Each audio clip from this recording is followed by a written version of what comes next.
Quando era miúdo andei no pré-seminário e detestei. Sério? Não gostei nada. Sério? Porque tenho 37 anos. Pronto, começa logo por aí. Ok, pronto, já está. Estou a dizer a harmonia das coisas e perceber, mas tem que ser em todo o caso harmonia, não pode ser desarmonia. Sobretudo a arte cristã, muito procurar a luz, uma coisa luminosa, e às vezes já São Tomás falava no esplendor, quando nem sempre a coisa é automática e sobretudo se a coisa tem que ser muito bem explicada é porque não cumpre a função. Exato. 2 ou 3 estiverem reunidos em meu nome, eu aí estarei no meio deles. Sejam bem-vindos à Mesa com Jesus.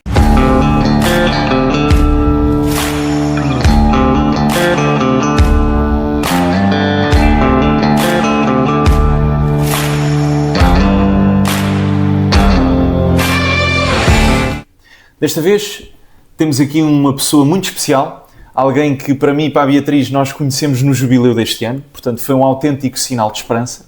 Comigo está o Filipe, que é seminarista nos Olivais. Como é que estás, Filipe? Tudo bem, Rodrigo, é um gosto estar aqui também contigo e com a Beatriz. Olá, Beatriz. Pronto, olha, Filipe, nós começamos sempre isto da mesma maneira. Eu faço sempre uma dupla pergunta. Como é que nasce a tua fé? E, consequentemente, já que és seminarista, como é que nasceu a tua vocação? Sim, já é um desafio estar aqui, não é? Nestas coisas. Mas também faz parte, enquanto seminarista e dando passos no caminho vocacional. Como é que nasceu a fé? A fé vai nascendo ao longo da vida. A minha família sempre foi católica, os meus pais católicos, os meus irmãos católicos, os meus avós católicos. E eu penso que é por aí, não é? O exemplo dos outros, o testemunho da família. E foi assim que eu fui aparecendo. Eu comecei a acolitar porque os meus irmãos eram acólitos. Eu fui para os escoteiros porque os meus irmãos estavam nos escoteiros e rapidamente eles saíram dos escoteiros e da acólitos e da igreja. Isto tem uma certa graça, mas não tem graça nenhuma. Por isso, e eu continuei, fui ficando.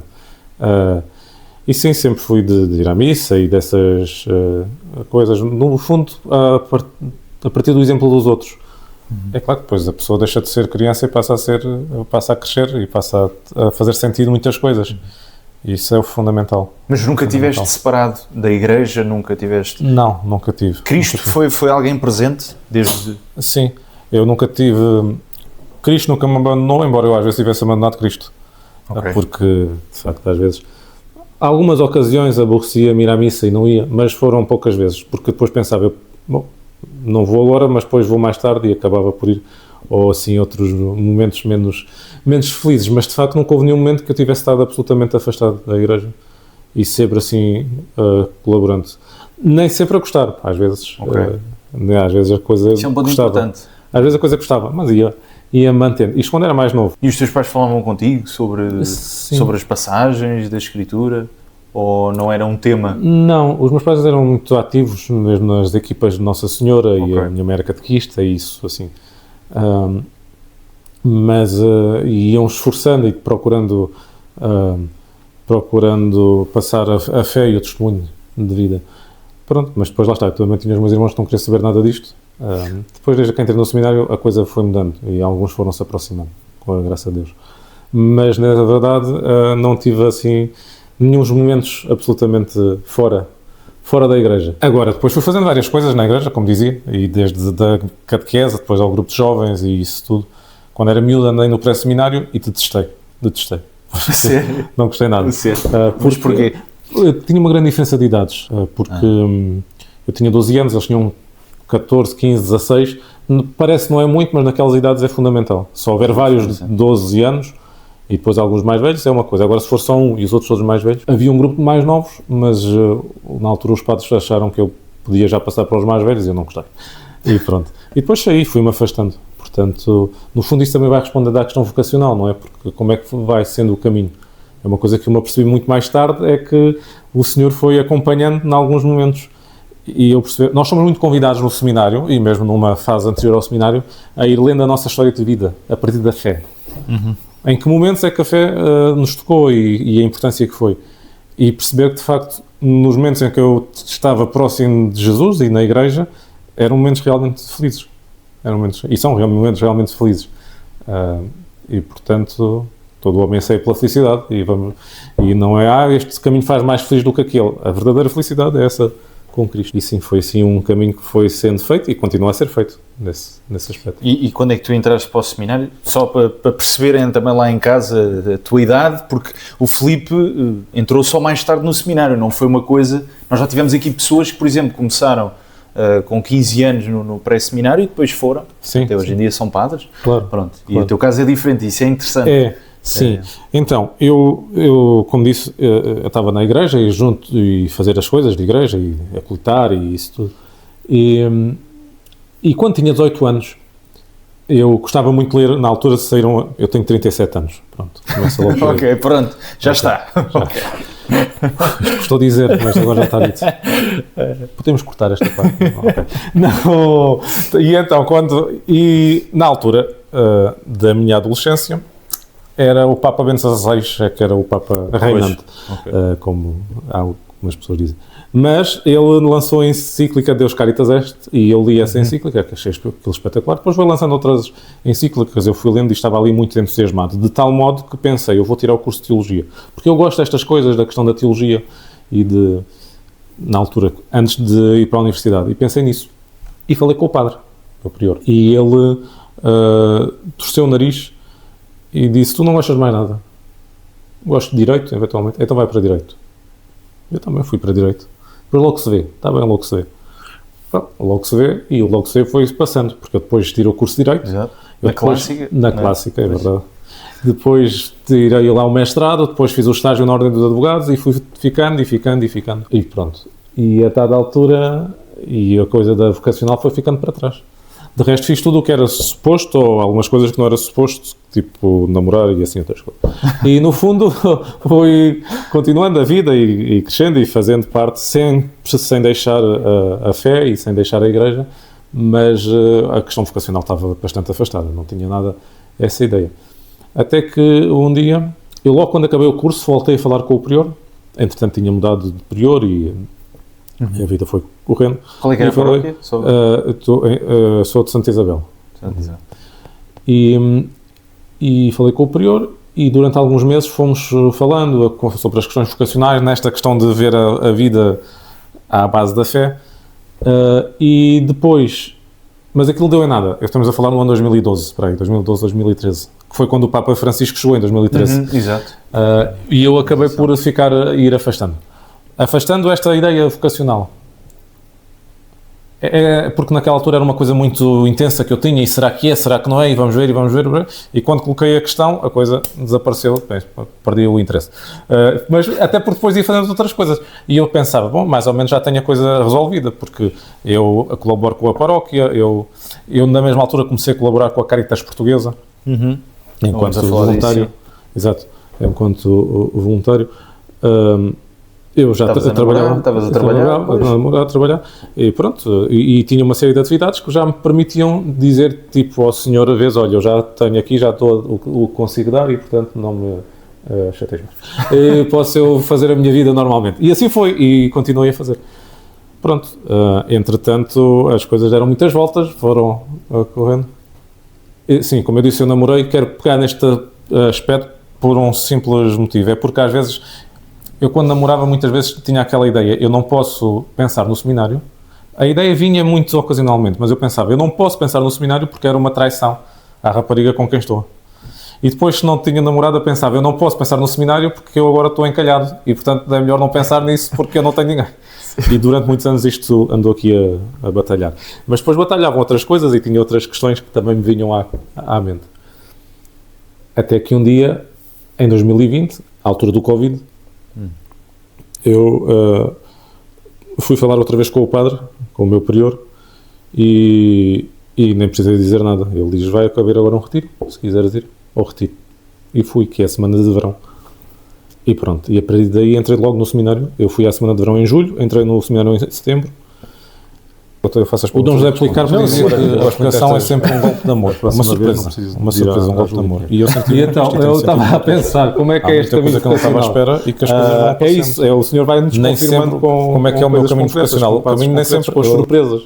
Não surge logo tudo de uma vez. Não surge logo tudo de uma vez. Eu nunca imaginei estar aqui. Sim. Mas, por exemplo, esse tipo de coisas, acho que são muito enriquecedoras. O Dom João Marcos, que foi bispo de Beja e pintor, e é pintor, ele uma vez dizia que toda a vida quis ser pintor, mas abdicou todos os sonhos para se entregar ao Senhor. Abdicou desse sonho grande que tinha para se entregar ao Senhor e ir para o sacerdócio. E agora, no final da vida, tem quase 80 anos, e ele dizia, agora no final da vida percebi que toda a vida fui pintor. Ok. E depois ele explicava, quando nós entregamos a nossa vida ao Senhor, Ele devolve-nos os sonhos, alguns que nós nem sequer pensamos, e purificados. E eu vejo isso muito no seminário. Havia coisas que eu não estava nada a imaginar e que o Senhor me tem recuperado e dando com um especial interesse e purificados. Lá está. Mas quando é que foi aquele clique? É que eu lembro-me na história que tu contaste lá, o testemunho, no jubileu, houve uma parte que me tocou particularmente e sei que tocou muita gente, depois falámos sobre isso. Houve um clique ali das escrituras. No seminário. Exato. Sim, já estava no seminário. Já lá estavas, já ok. Estava no seminário. Foi uma dessas surpresas. Foi uma dessas surpresas, sim. Ok. Então, a minha vida de fé sempre foi, eu quase sempre fui o mais novo. Eu estava no coro da paróquia e era o mais novo. Eu era o acólito, era o mais novo. O grupo de jovens era o mais novo. Depois fui crescendo, mas eu guardo muitas memórias de quando era mais novo. E quando entrei no seminário, eu era o mais velho. O seminário, o ano zero, o seminário tem o ano zero e depois tem o ano que funciona em Caparide, ali em Cascais, e depois são mais 7 anos de formação no seminário dos Olivais. E nesse ano zero o que fazem é, aqueles que vão entrar no seminário, aqueles que já estão no seminário, ficam nessa casa sozinhos, com os padres, claro, e com a formação própria, mas só passam para o seminário com os outros todos no outro ano. E então eu estava aí é que eu era o mais velho, nesse ano, seminário mais pequeno, no outro já não sou. Mas nesse aí era o mais velho. E eu ainda pensei algumas vezes, bom, eu agora entrei no seminário e eu só estou aqui por semanas ou meses, porque o que eu quero vir fazer ao seminário eu tenho o passaporte a dizer vida cristã e digo, Nosso Senhor, está aqui o carimbo, já esteve no seminário, agora deixa-me ir à minha vida, porque já não preciso de seminário. E pensava, o que é que eu faço? Bom, eu já faço muita coisa, eu sou muito bom nesta parte, mas era muito bom. Então eu acreditava, eu estava nos escuteiros, eu cantava, eu lia, eu fazia 30 por uma linha, já faço o suficiente, já não preciso disto. Eu só venho aqui para o Senhor me carimbar, como dizia, o passaporte, e depois ponho-me a andar. Ainda para mais estão no meio desta miudagem toda, que são muito mais novos que eu. O a seguir a mim tem 5 anos a menos do que eu, e depois tem menos 14, etc, etc. Pois. E portanto, o que é que eu faço aqui? E pensei, eu já estou há muito tempo com o Senhor, o que é que eu faço aqui? E foi lá um grupo ao seminário de Caparide, que às vezes acolhia grupos, como eu disse, isto era a altura do Covid, portanto nós acolhemos só 2 ou 3 grupos, não mais. Hoje em dia acolhem muito mais, mas nessa altura não. E foi lá um grupo logo no início, ao fim aí do mês de eu estar lá, e nós tínhamos que acompanhá-los um bocadinho. Dividiram-nos por pequenos grupos, com esse grupo grande, em pequenos grupos, e tínhamos que fazer uma oração a partir da Bíblia. As Bíblias, por acaso está aqui uma Bíblia, olha bem, por acaso isto está bem feito, este programa. Mas não é preciso, não é preciso. Isto para dizer, tem a Bíblia e depois aqui em baixo tem notas de rodapé. E aquilo que nós fazemos, que é a prescrutação, é o tipo de oração, mas não foi bem assim que aquilo foi feito. A ideia é, nós tínhamos que ler uma passagem e rezar um bocadinho daquela parte que nos chamasse mais a atenção. Se essa parte tivesse notas de rodapé, nós íamos à nota de rodapé e ir para o outro lado da Bíblia, de outra citação, e rezar a partir daí. E, portanto, o que eu fiz foi, nós todos tínhamos o mesmo texto, eu li um texto, e houve uma coisa que me chamou a atenção, foi a nota de rodapé. Dessa nota de rodapé fui a outra parte, de outro excerto bíblico. Daí fui para outra parte, e fui para outra parte, e fui para outra parte. Até que fui dar uma parte em que Nosso Senhor diz o seguinte, o próprio Jesus diz o seguinte, há tanto tempo que estou contigo e ainda não me conheces, Filipe. E aquilo para mim foi extraordinário. Porque cada um deve ver o seu próprio nome ali, mas ali era o meu próprio nome que ali estava, isso ainda foi mais relevante. Sim. É claro que isto não é matemático. Eu também disse isso, não foi da outra vez, eu espero que não. Sim. Ou seja, isto não é matemático, é por isso que serve a igreja, por isso é que servem os padres. Não é uma coisa, o que é que eu faço da minha vida? Eu abro a Bíblia e o rei David tinha 2 mulheres. Olha, já estou despachado. É preciso refletir e rezar e perceber isso com a igreja também. Interpretação e... Claro. Mas aí, de facto, pelo menos na altura, mexeu imenso comigo porque parecia uma coisa de filme. Parecia uma coisa de filme. Não, ou seja, porque de facto, lá está, Nosso Senhor estava a falar com o apóstolo Filipe, mas tu também és o Filipe. Exatamente. Portanto, imagina de facto aquilo que tu sentiste. Sim, até porque é isso. E, portanto, isso é uma grande confiança, isso transmite muita confiança ou não? Transmite e é sobretudo por isso, porque então o que é que eu faço ali? Eu gostava de lá estar, apesar de tudo, mas aí... Mas aí fui percebendo que não importa as coisas que se vai fazendo, importa o que se vai entregando e aquilo, o que é que eu lá estava a fazer. Estava a conhecer o Senhor, a amar o Senhor, a estar com os outros, com o Senhor.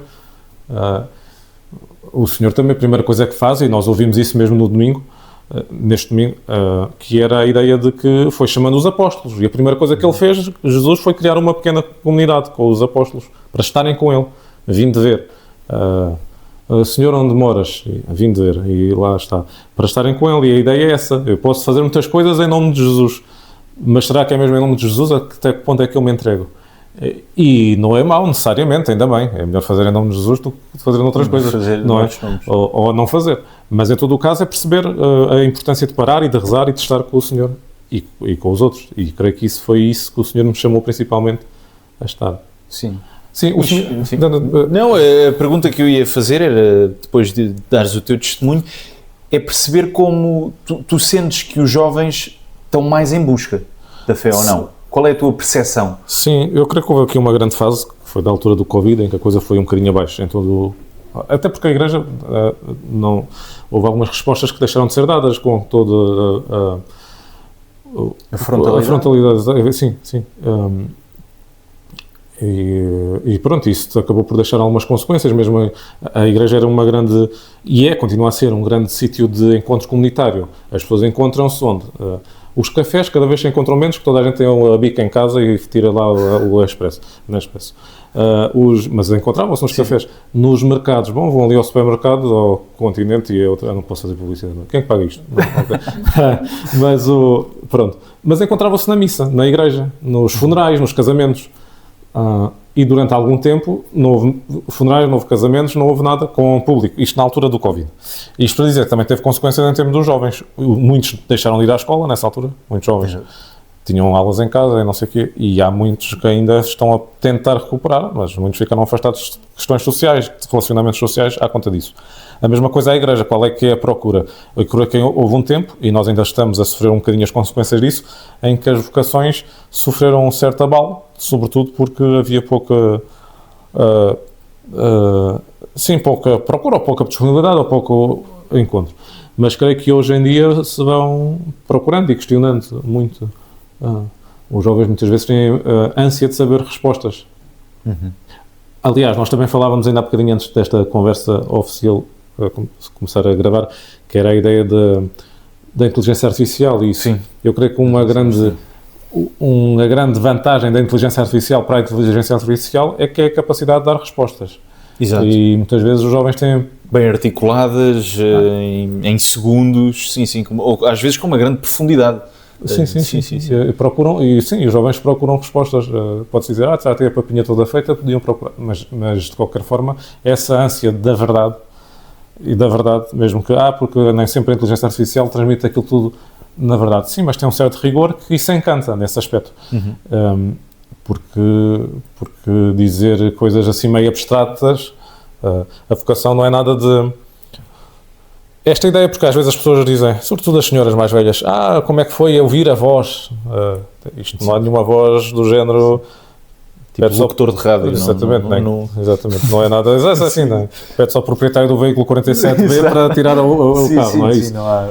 O que há é o encontro com o Senhor, que é, sobretudo, não é que as visões místicas não aconteçam. Exato. E nós, embora não seja motivo de crença e de fé, mas nós temos alguns testemunhos que aconteceu. Sim. Mas a maior parte não aconteceu, nem vai acontecer. A maior parte das pessoas não lhe vai aparecer o Nosso Senhor à frente ou a Virgem Maria a dizer coisas. A maior parte das pessoas, mas é possível acontecer.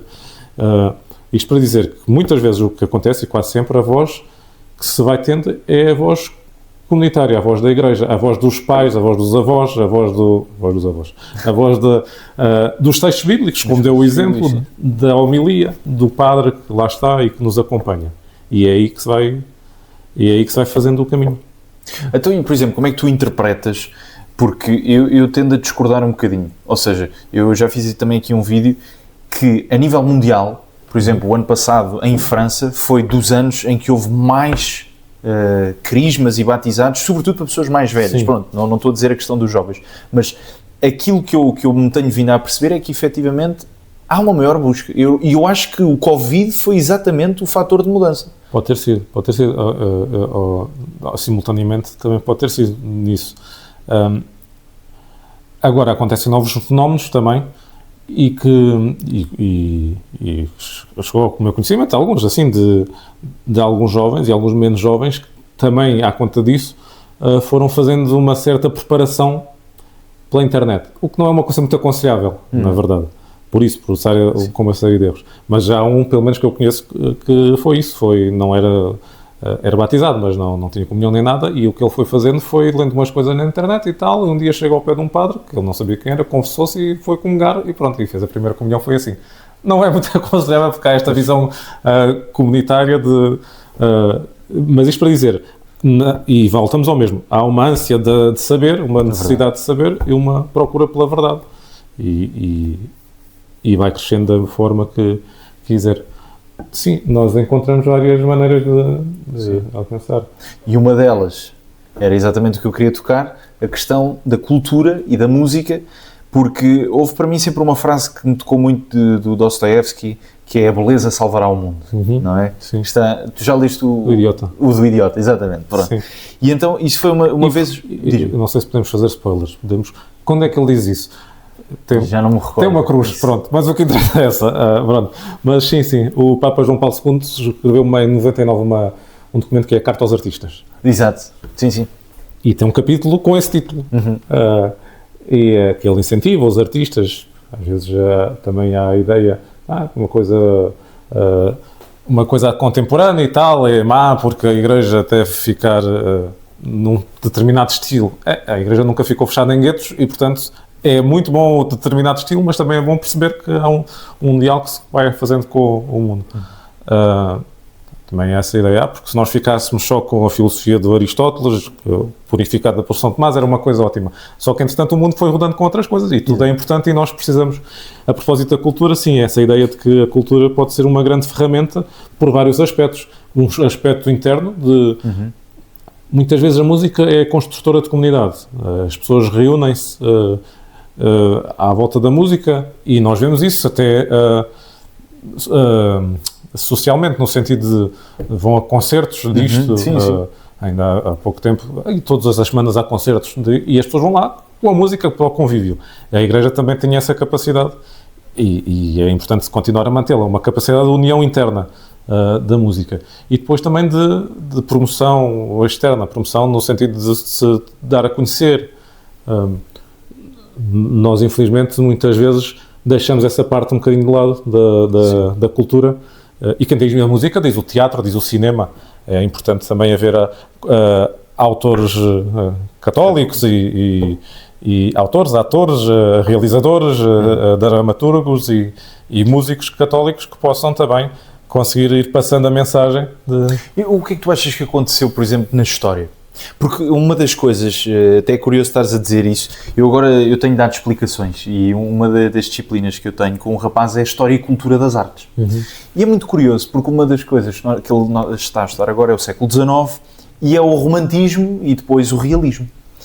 E uma das características que eu acho mais curiosas é que era a inovação de demonstrar os sentimentos de exaltação do homem, da nação, da coletividade, contra aquela ideia de representar Deus, cenas bíblicas, que foi toda a cultura durante milhares de anos. Foi. Tu achas que o problema, tu estavas a falar da questão da música, mas também acho que se enquadra neste âmbito, sim, não é? Achas que é um problema de agora ou já tem raízes mais profundas? Sim, para já é preciso perceber que a Igreja também nem sempre olhou com bons olhos para a questão da cultura, porque os padres da Igreja eram muito violentos em relação ao teatro. A Igreja adotou desde o início muito da cultura grega, a filosofia, os próprios evangelhos foram escritos em grego e, portanto, muita coisa. E, curiosamente, o teatro, que eram as tragédias, as grandes tragédias gregas, Sófocles e assim os outros, que nós, Eurípides e etc., mas a Igreja sempre olhou com desconfiança para isso. E dizia, a Igreja, os padres da Igreja, e a patrística, e diziam muitas vezes, sei lá, Tertuliano diz que há dois motivos para os cristãos se afastarem do teatro ou das tragédias. Um era o facto de só mostrarem o que é mau, que não era pouca vergonha, pouca coisa útil para o cristão, e outra coisa é porque aquilo é mentira. O drama é mentira. A pessoa está a representar, não está a viver verdadeiramente aquilo. E isso pode ser uma coisa má.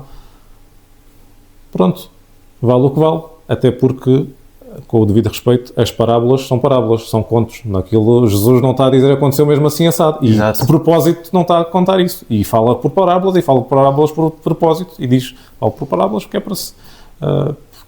é mais fácil para entenderem.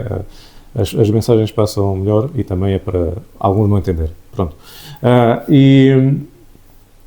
E portanto, ao longo dos séculos, a Igreja mais ou menos foi recuperando a questão. Há o teatro medieval, há depois, na altura do Renascimento, também assim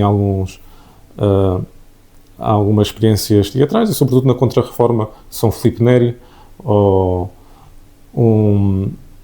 mesmo Santo Inácio de Loyola, e depois muito mais recentemente, mas ainda longe, São João Bosco e os salesianos, que tinham essa ideia de uma formação integral dos jovens e que, portanto, foram buscar também as artes, o teatro e a música, os oratórios e assim, para promoção.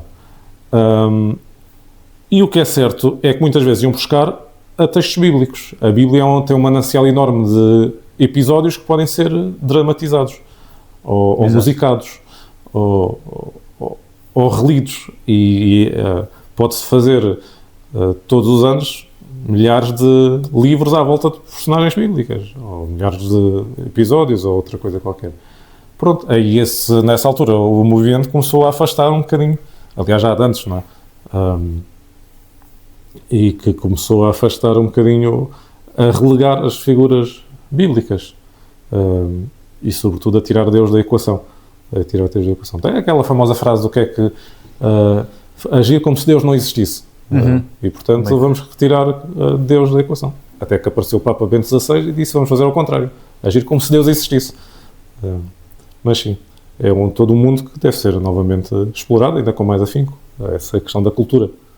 E o que é que pode mudar, portanto, agora dentro da própria Igreja para responder a também essa ânsia? Porque uma das coisas que estavas a dizer, e bem, é que a cultura é também uma forma de nós entendermos melhor. É melhor entendermos as parábolas.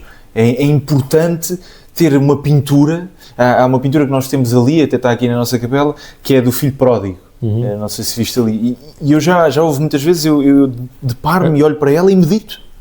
É aquela mais famosa do Rembrandt, exatamente. Pronto, das mãos, não sei o quê. Sim, pronto.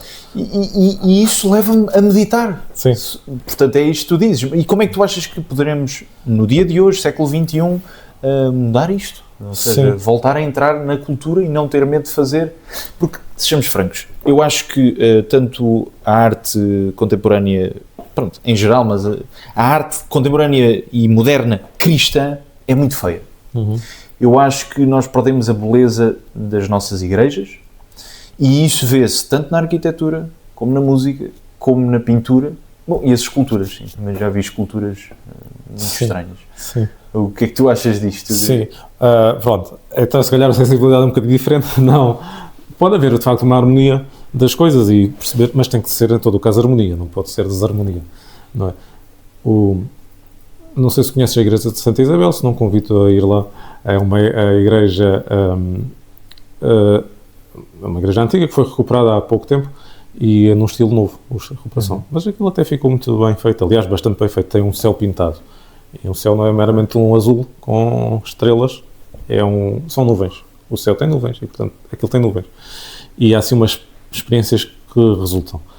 Nem sempre a coisa é automática e, sobretudo, se a coisa tem que ser muito bem explicada é porque não cumpre a função. Exato. Portanto, e se for muito minimalista também pode ser difícil.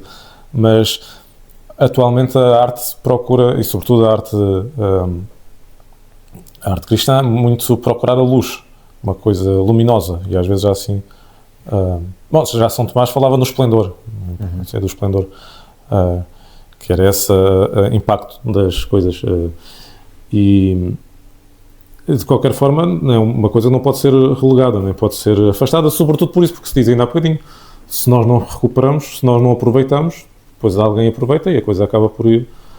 É importante não deixar o feio tomar conta das coisas, mas também é importante saber dialogar e saber ir aproveitando o que o mundo tem para oferecer. Sem esquecer que nós também temos... A questão também passa um bocadinho por perceber se nós temos... se os que não são crentes têm capacidade de produzir coisas para crentes, ou se, como é que a coisa se processa. Muitas vezes acontece, sim. Não é preciso ser crente para produzir coisas que façam rezar, mas é importante. Eu acho que o belo é objetivo e universal. Eu acho que não precisas de ser crente para reconhecer quando algo é belo. Agora, é verdade, há muitas coisas, mesmo essa pintura, e há outras que não é preciso grandes explicações e é possível ficar lá tempos infinitos sem... Nós tivemos os 3 em Roma, como falámos, no Jubileu, fomos à Capela Sistina. Fomos? Não. Então não fomos à Capela Sistina? Não. Okay. Tu é que se calhar foste. Eu é que fui, pronto. Sim. Bom, mas a Capela Sistina está a criação do homem, que é um quadro que toda a gente conhece. Aquilo não é um quadro, é a gravura. E dá para ficar lá tempos infinitos. Então, a ver, eu não sei se depois dá para pôr. Sim, mas é essa. E aquilo é fantástico, porque dá para ver perfeitamente a criação do homem, Deus todo atirado para tentar tocar no homem e o homem nas tintas deitado a ver se toca em Deus. Isto para dizer, é possível pegar nas pinturas, e era para isso que elas serviam, não é? Mesmo os vitrais, para se fazer catequeses, para se ensinar, para se... Olha, ali foi assim que aconteceu e assim... Para ir passando de geração em geração os nossos acontecimentos. E a arte é uma coisa que fica, não é uma coisa que acaba por... claro que há homilias que são verdadeiras obras de arte, mas uma igreja é muito mais... Não sei se aquela história de um construtor de catedrais medievais, um padroeiro que estava a construir numa torre de uma catedral, Notre Dame, por exemplo. Não sei de qual é que era, mas até porque isto é uma história que se conta. E estava a construir lá no topo, assim um passarinho todo, e perguntaram: o que é que estás ali a fazer há tanto tempo? Estou a construir um passarinho. Então, mas lá em cima ninguém vê. Deus vê. Portanto, essa é a importância de fazer as coisas para Deus, é uma coisa um bocadinho maior. Pode assustar, não é? Se eu vou fazer uma coisa, não é para este grupo, é ali para Deus, vou fazer uma coisa toda XPTO, e se calhar nem vou fazer porque não tenho capacidade. Mas nós nunca temos capacidade e Deus aproveita tudo. E no âmbito agora da música litúrgica, tu achas que as coisas estão a mudar, efetivamente? Por exemplo, uma das coisas que eu me tenho apercebido é que se calhar, não sei se esta é a palavra mais correta, mas parece que existe um certo revivalismo do desejo do canto gregoriano, ou às vezes não precisa de ser o canto gregoriano, mas um coro mais bonito, mais solene, e que te transcenda, não é? Porque afinal de contas esse sempre foi o objetivo, não é? Sim. Que é que... Sim. Bom, o gregoriano é uma coisa que tem acompanhado a Igreja, é o canto, a música oficial da Igreja, mas em todo o caso não quer dizer que tenha sido sempre igual. Nós não fazemos a mais pequena ideia como é que funcionava o canto gregoriano na Idade Média. Nós temos alguns registros, mas até porque as notas ainda não existiam na altura, como nós temos hoje em dia. Existia um tipo de notação, mas não eram estas notas do Ré, Mi, Fá, Sol como hoje temos. E mesmo tendo isso, nós não tínhamos ritmos nem coisa nenhuma.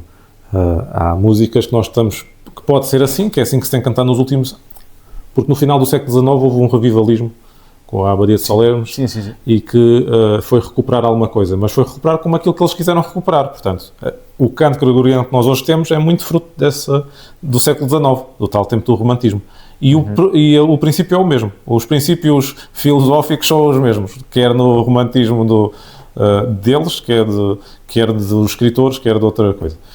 E, portanto, que é o puxar o sentimento e assim, uma coisa muito, a emoção. E por isso é que eles suicidavam quase todos. Exato. Anteres e companhia. Portanto, nós não sabemos como é que era, mas o que é certo é que é esse tipo de canto que foi adotado. Depois havia sempre um tipo de música, durante um tempo houve uma música muito, latina, de estilo gregoriano, mas que pouco motivava a participação dos fiéis, que isso é importante, os fiéis estarem nas missas e nas celebrações litúrgicas e noutras, participando. Participando não é ler, não vou ler a missa, não fiz a primeira leitura, já não participei. Exato. Não é isso, participar é estar de facto presente. Isso também é uma confusão que existe, não achas? Sim, parece-me que sim. Eu, por exemplo, eu tenho um livrinho muito interessante da minha bisavó, que é dos anos 30, e que já não sei quem é que escreve, e ele lá começa por dizer exatamente isso. Portanto, anos 30, estamos muito antes do concílio. E ele está a dizer que o problema é que as pessoas mais parecia que estavam de corpo presente. A pessoa estava cheia, mas só que não havia participação. Sim, sim. E eu acho que ele se deve estar a referir não exclusivamente, por exemplo, a respostas, mas se calhar não havia contemplação, não havia oração. Sim. É isso. A participação entra muito por aí. E muitos autores dessa época, assim, falaram sobre isso, o Odo Casel e Romano Guardini, a ideia da participação, da importância da participação, da liturgia como um jogo no sentido em que não se faz outra coisa, não é preciso, é o tempo inútil, no sentido de eu estou na missa, não estou a fazer o jantar, não estou a fazer, claro, mas é para isso que serve. A missa, a única utilidade que tem é o agradar a Deus, e estar com Deus, e rezar para Deus. Isso aí já é muito útil. Sim, e portanto a música entra um bocadinho nisso, como é que pode promover a oração e como é que pode promover essa participação. Eu creio que, pronto, e depois ou seja, entretanto, antes do Concílio do Vaticano II, já havia um grande movimento de recuperar ou de promover essa participação. Até o início do século XX, as missas não tinham resposta, as pessoas não respondiam, ou a missa era em silêncio, quase. Depois havia a missa cantada, a missa rezada, mas a maior parte não se respondia. E depois a coisa foi mudando, mas o que interessa procurou fazer um grande conjunto de cânticos que levasse a que as pessoas, como ainda há bocadinho falava dos concertos, a mesma coisa, a música como construtora de comunidade paroquial, que as pessoas participassem ativamente e que participassem no mistério pascal que está a acontecer, porque a música deve ser associada às leituras do dia, e por isso não é pôr sempre o mesmo tipo de e pela tua própria canoa, esse tipo de coisas, são músicas escotistas, que são muito boas e são ótimas para outros tipos de atividades, e até ocasionalmente na missa, mas não é sempre o mesmo tipo de música, porque tem que ser assim apropriada. E portanto houve a fase pré-concílio e pós-concílio que minimamente conseguiram fazer algumas músicas adaptadas. Depois houve assim uma fase um bocadinho menos bem conseguida, anos 80, 90, até o início deste milénio, em que era o que fosse. A minha mãe, por exemplo, falava que aqui nos Anjos havia bateria e guitarra elétrica. Sim. E atenção, isso levava a ir. E eu conheço pessoas que iam por causa disso. Mas lá está, iam por causa disso. Pois. A finalidade era ouvir. Esse é o risco. E depois o outro risco iam por causa disso. Mas a partir de determinada altura há um sítio que ainda faz música melhor ou faz outro tipo de coisas e depois deixa de ir ali e passa a ir a outro sítio. É assim, é de facto um risco. Mas eu creio que hoje em dia nós temos muitos compositores novos e muita coisa que vai recuperando e procurando outro tipo de sonoridades que também vão ao encontro das exigências atuais, não é? Porque cada época também tem o seu tipo de música. Depois há a música mais popular cristã e outro tipo de coisa que também eu acho que tem o seu caminho, o seu espaço. É preciso perceber a circunstância em que é. Mas é muito, muito importante. É muito importante não perder a música na igreja. E acontece por vezes que, infelizmente, nós vamos a algumas paróquias e que aquilo ou não cantam ou têm duas pessoas que cantam e duas pessoas a cantar, por mais que cantem, o que interessa é que a comunidade participe, que as paróquias participem, que tudo concorra para esse louvor ao Senhor. Eu creio que sim. Há muito espaço. Sim, olha, aconteceu uma situação que eu vou contar e depois terminamos. Houve um pároco que teve a cantar a missa toda. E aconteceu uma coisa que foi, no final, o vinho ainda estava por beber. Porque ele estava tão ocupado a cantar, e isto é verídico, atenção, isto não é uma história, sim. Isto é tão verídico, é tão verdadeiro que ele disse, pois, como estava a cantar, esqueci-me. E eu acho que isto é um bocadinho o que estamos a viver. Pois. Que é, eu estava tão preocupado a cantar que me esqueci de beber o sangue. Mas isso é o que eu ainda há bocadinho dizia também a propósito do meu próprio caminho vocacional, que era a ideia de... eu durante muitos anos estive convencido, o que eu faço já é suficiente para o Senhor. Porque ia fazendo coisas. Às vezes o mais importante não é fazer coisas, é como é que se faz e a motivação. Porque qualquer pessoa posso perguntar a qualquer pessoa, de jovens a mais velhos, quem é que nunca achou que a missa às vezes é uma seca? Se alguém me disser que não, é mentiroso. É mentiroso, exato. Porque às vezes é uma seca, porque às vezes nós estamos mais cansados, porque às vezes as homilias são mais maçadoras, porque às vezes as leituras são grandes, porque às vezes as músicas são de bradar aos céus, etc, etc. Às vezes é uma seca. E, no entanto, é preciso estar e continuar e batalhar. E da Santa Teresa d'Ávila, que fundou uma série de... reformou os Carmelos e tem uma grande história. E ela já também passou por um período da chamada Noite Escura, que os santos muitas vezes passam. Os santos, e nós também, não são só os santos, até porque os santos também eram como nós. Mas ela, a dada altura da vida, teve esse período mais difícil. E ainda assim, todas as noites passava uma hora em frente ao sacrário. Ela rezava, aquilo não dizia nada e, portanto, não ficava lá, à frente do sacrário. E todas as noites, a última coisa que ela fazia era levantar-se, e antes de levantar-se, estava ajoelhada do sacrário, ela olhava para o sacrário e dizia: "Mañana volveré". A ideia é essa, é continuar e batalhar. A fé é como a palavra diz, a palavra fé não é estar de mãos postas muito beato. Fé é ter fidelidade, manter-se firme nas coisas e manter-se sempre. E a coisa hoje custa, amanhã estou outra vez. Custa, amanhã estou outra vez. Custa, amanhã estou outra vez. O sol levanta-se todos os dias e põe-se. E, portanto, é estar todos os dias neste caminho que se vai fazendo com o Senhor. É isso. Olha, e tocando exatamente nesse ponto, eu pergunto sempre aos nossos convidados: santo preferido e porquê? Aqui no caso eu sei, mas acho interessante porque nós lá em Roma fomos... Sim, já falei dele hoje. Foi de propósito. Sim. Não era de propósito, mas já acabei por meter a bucha. São Filipe Neri. São Filipe Neri é o meu padroeiro de curso. Nós no Seminário dos Olivais temos nós no Seminário dos Olivais temos um padroeiro por ano. Cada ano tem um padroeiro de curso. O meu é o São Filipe Neri, o meu dos meus colegas. Nós somos 6 este ano e escolhemos há uns anos o São Filipe Neri. São Filipe Neri é um santo da época da Reforma e que atravessou todo o século XVI, ou quase todo o século XVI.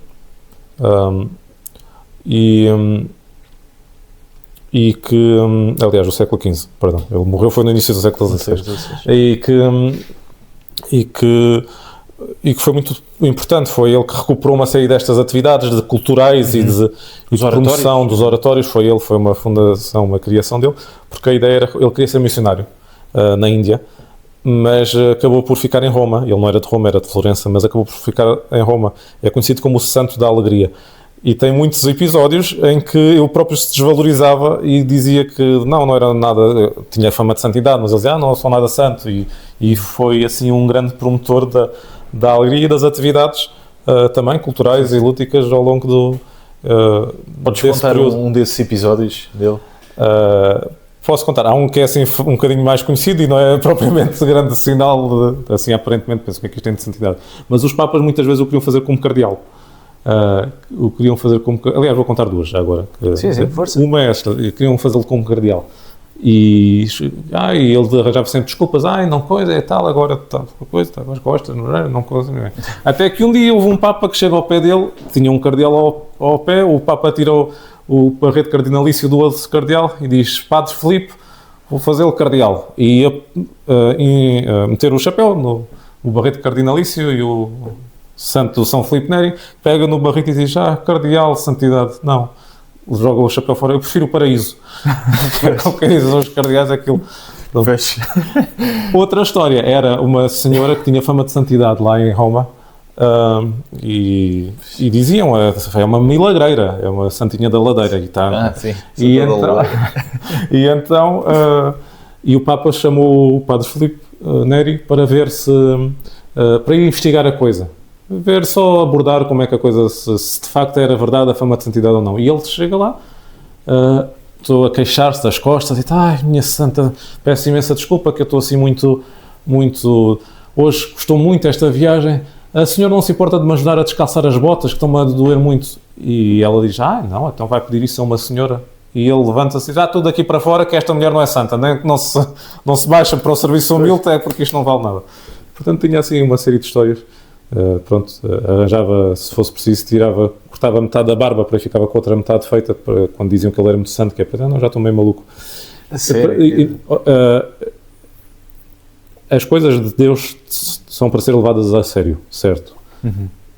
Mas também nós devemos ter uma certa leveza nas coisas. É muito mais fácil fazer as coisas com uma certa leveza e com muita alegria, que era como este santo fazia. Isso é um grande exemplo. Sim, sim. Porque às vezes, porque isto é preciso fazer, se não for assim, não é certo. Como é evidente, a coisa tem que ser assim, mas não é preciso... Desfigurarmos, é o que Jesus diz, quando fizeres penitência...